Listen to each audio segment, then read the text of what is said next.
जब घड़ी का काटा करता है 4 बजे का इशारा तो खबरों से हाई हो जाता है पारा। क्योंकि 4 बजे हम चक्रव्यूह के साथ आपके सामने पेश होते हैं और 4 ऐसे लोगों को चक्रव्यूह के चक्र में फंसाते हैं जिनकी पोल पट्टी सुनकर हर कोई हैरान हो जाए। नमस्कार, कैपिटल टीवी में आपका स्वागत है और मैं आपके साथ प्रिया बिस्ट। आज चक्रव्यूह के चक्र में फंसे हैं हल्द्वानी हिंसा के दंगाई, एक गोरखपुर का गैंगस्टर, AIMIM चीफ ओवैसी और समाजवादी पार्टी। इन सभी का सारा काला चिट्ठा आपके सामने खोलते हैं और एक एक करके बताते हैं इन सभी की करतूतें। सबसे पहले बात हल्द्वानी हिंसा में हुए बड़े एक्शन की। हिंसा के सिलसिले में सोमवार को 10 लोगों को गिरफ्तार किया गया, जहां नैनीताल के वरिष्ठ पुलिस अधीक्षक प्रहलाद नारायण मीणा ने बताया कि इन गिरफ्तारियों के साथ 8 फरवरी को घटना के संबंध में अब तक गिरफ्तार किए गए लोगों की संख्या बढ़कर 68 हो गई है। दरअसल सोमवार को गिरफ्तार किए गए लोगों में अरबाज नाम का व्यक्ति भी शामिल है, जिसने पेट्रोल बम बनाने के लिए सामग्री की कथित तौर पर आपूर्ति की थी। इन पेट्रोल बम को दंगाइयों ने पुलिस कर्मियों और नगर निकाय कर्मियों पर फेंका था। SSP ने आगे बताया कि उसके पास से 9 लीटर पेट्रोल जब्त किया गया है। नैनीताल के SSP प्रहलाद मीणा ने बताया कि हल्द्वानी हिंसा मामले में सोमवार को 10 उपद्रवियों को गिरफ्तार किया गया है। 2 मुख्य आरोपी तस्लीम और वसीम को भी गिरफ्तार कर लिया है। मास्टरमाइंड अब्दुल और उसका बेटा अब भी पुलिस की गिरफ्त से बाहर है। वहीं पुलिस अधिकारी ने बताया कि झड़प के बाद दर्ज की गई 3 प्राथमिकियों में नामजद 16 आरोपियों में से 12 को गिरफ्तार कर लिया है और शेष को पकड़ने के लिए उनकी तलाशी जारी है। इसी बीच हल्द्वानी के बनभुलपुरा इलाके में कर्फ्यू में और ढील दे दी गई है और नैनीताल जिला प्रशासन ने रविवार को बताया कि कर्फ्यू अब केवल रात 10 बजे से सुबह 5 बजे तक ही रहेगा। वहीं आपको बता दें कि बनभुलपुरा में अवैध रूप से निर्मित एक मदरसे को गिराने के बाद 8 फरवरी को इलाके में हिंसा भड़क गई थी। स्थानीय निवासियों ने नगर निगम के कर्मचारियों और पुलिस पर पथराव किया था और पेट्रोल बम फेंके थे, जिसके कारण कई पुलिस कर्मियों को एक थाने में शरण लेनी पड़ी थी, जिसे भीड़ ने बाद में आग के हवाले कर दिया।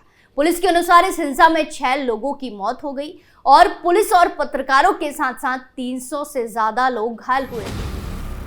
अगली खबर में बात गैंगस्टर पर चले CM योगी के हंटर की, जहां राज्य में योगी सरकार भू माफियाओं के खिलाफ पूरी तरह सख्त है। माफियाओं के खिलाफ ताबड़तोड़ हो रही कार्रवाई में एक और नाम जुड़ गया है।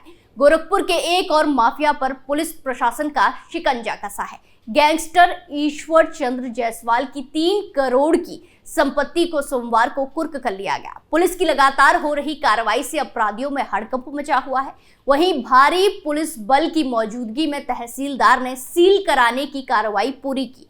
SP नॉर्थ जितेंद्र कुमार श्रीवास्तव ने बताया कि कुख्यात अपराधी ईश्वर चंद्र जायसवाल चोरी चौरा के शत्रुघ्नपुर का रहने वाला है। बताया गया कि ईश्वर चंद्र जायसवाल के खिलाफ कुल 6 मामले दर्ज हैं। फर्जी जमीन बेचकर अवैध कमाई के 5 और यूपी गैंगस्टर एक्ट का 1 मामला शामिल है। जिलाधिकारी के आदेश पर गैंगस्टर एक्ट की धारा में कार्रवाई की गई। दुकान और मकान को सील करने के लिए जिलाधिकारी से अनुमति मांगी गई थी। कुर्की की कार्रवाई के दौरान SSP doctor Gaurav Grover, SP north Jitendra Kumar Shrivastava, CO Chauri Chaura और तहसीलदार विकास सिंह मौजूद रहे। प्रशासनिक टीम ने मुनादी कराते हुए मकान और दुकान पर कुर्की का नोटिस चस्पा कर सील कर दिया। आरोपी के खिलाफ IPC की धारा 427, 504, 506, 467, 468, 471, 120B के तहत केस दर्ज किया है। राजस्व के साथ तहसील और पुलिस की टीम मौके पर कार्रवाई करने पहुंची थी। आरोपी पर उत्तर प्रदेश गिरोहबंद और समाज विरोधी क्रियाकलाप निवारण अधिनियम के तहत कार्रवाई की गई।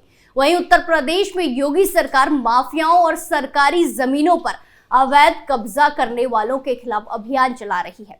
मुख्यमंत्री योगी का अधिकारियों को सख्त निर्देश है कि दबंगों और जमीन पर जबरन कब्जा करने वालों को किसी भी हाल में नहीं छोड़ा जाए।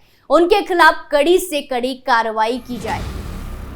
अगली खबर यूपी पुलिस की छवि खराब करने वाले कुछ लोगों से जुड़ी है, जहां सोशल मीडिया पर सोमवार 19 फरवरी 2024 को एक खबर तेजी से वायरल हुई। ये खबर शामली में फुरकान उर्फ भूरा नाम के युवक की मौत से जुड़ी है।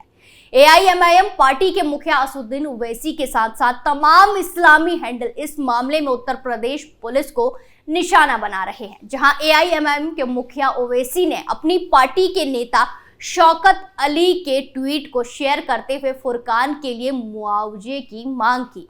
ओवैसी ने यूपी के डीजीपी से पुलिस वालों की गिरफ्तारी तक की मांग उठाई और पुलिस पर अपराध करने का आरोप भी लगाया, जबकि शौकत अली ने आरोप लगाया कि चौकी इंचार्ज विनय सिंह ने अपने साथी सिपाहियों के साथ फुरकान को अपने साथ ले गए थे और बाद में उसकी लाश को घर वापस दे गए। हल्द्वानी हिंसा पर भी कई आधारहीन ट्वीट करने वाली सदफ आफरीन ने इस मामले में भी एंट्री की है। सदफ ने कस्टडी मौतों में यूपी पुलिस को पहले नंबर पर बताते हुए फुरकान को बेरहमी से पीटने का आरोप लगाया है। वहीं फिर सोशल मीडिया पर चल रहे इस हंगामे के बीच शामली पुलिस का बयान सामने आया। भ्रामक दावों का खंडन करते हुए शामली पुलिस ने साफ किया कि मृतक फुरकान थाने पर गया ही नहीं था।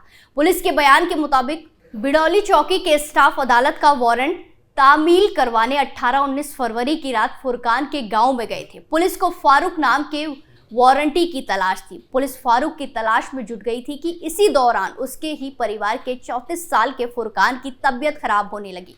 थोड़ी देर बाद फुरकान की मौत हो गई। वहीं अपने आधिकारिक बयान में शामली पुलिस ने यह भी दावा किया है कि फुरकान पहले से ही बीमार था। हालांकि फुरकान के घर वालों द्वारा पुलिस पर लगाए गए प्रताड़ना के आरोपों के बाद मृतक का शव पोस्टमार्टम के लिए भेजा गया है।